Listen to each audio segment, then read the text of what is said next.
বইয়ের হাতে হ্যাঁ সোনা তুলে বিক্রি করে টাকা দিচ্ছি তাই না লোকের খরচ দিচ্ছি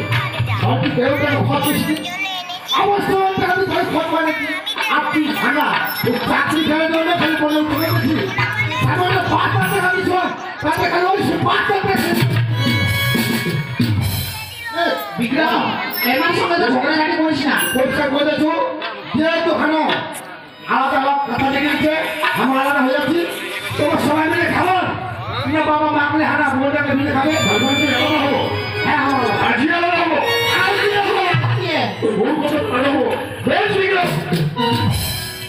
যেহেতু আলাদা হওয়ার প্রশ্নটা উঠে গেছে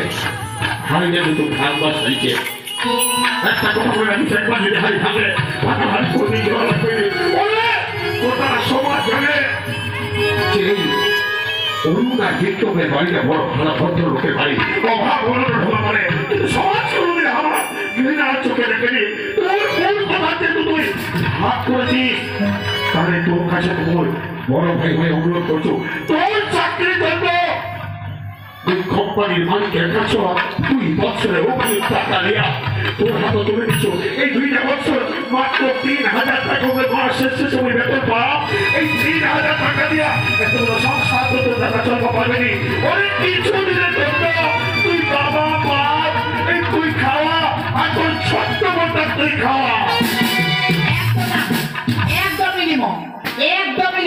আর মোর বাবাকে ৬ লাখ টাকা দিছে চাকরি করে তানে ওরা তো তোমাকে কয় তোমায় ১ লাখ টাকা দিছে ২ লাখ টাকা দিছে ঘন ঘন করে গান গান আর মোর বাবাকে ৬ লাখ টাকা দিছে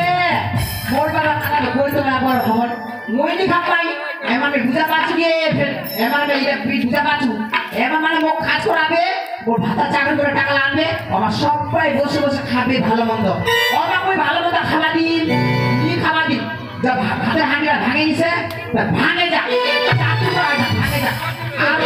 আমার শিখে পাঠাইছে তো ঘোলা সংসারটা ভাঙবার তাহলে তো শিখে পাঠাইছে কিরা তো বাবা মা হলে ভালো কইছে বিদায় করে দিতে সংসারটা ভাঙে দিল তোমার সংসারটা ভাঙে দিল হারাম জাতি খুব বড় বড় কথা বলছিস না হ্যাঁ বিক্রম তুই বসবে না তোর বৌদি বলে খুব ভালো তোর বৌদি একলা বলে খুব এই তোর বৌদি তাদের সংসারটা ভাঙে না তোর বৌদি মানে জ্বালানা হওয়া যাবে মই ওসবটা শুনবা যাও না যেহেতু খানা বন্ধু কথা দিকে আলাদা আলাদা হয়ে যাচ্ছি তবে হ্যাঁ বলে অনেক আলাদা কিন্তু খাবার দায়িত্ব মই নিউনি